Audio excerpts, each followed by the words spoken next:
ఎవరైతే బిట్ బ్యాంకుల మీద ఆధారపడతారో వాళ్ళు భవిష్యత్తులో సక్సెస్ కావటం అనేది జరగని పని. ఈ బిట్ బ్యాంక్ సంస్కృతి అనేటువంటిది 1975, 78 మధ్య ఆ రోజుల్లో యూనివర్సిటీ వాళ్ళు యూజీసీ వాడు బిగ్ బ్యాంక్ అనేటువంటి ఒక ప్రతి సబ్జెక్టులో కూడా వెలువరించారన్నమాట.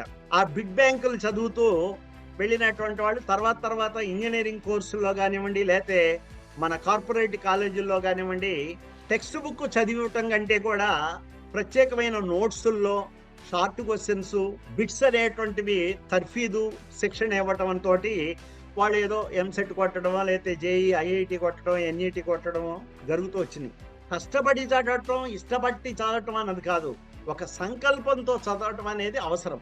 ఆ సంకల్పానికి కావలసిన సామర్థ్యం ఏంటంటే కేవలం మైండ్ మ్యాపింగ్ అనేటువంటి, మైండ్ ట్యూనింగ్ అనేటువంటి, మన లక్ష్యానికి అనుగుణమైనటువంటి ఒక కాంప్రహెన్సివ్ అండర్స్టాండింగ్ తోటి చదవటం అనేది మనం అలవాటు చేసుకోవాలి.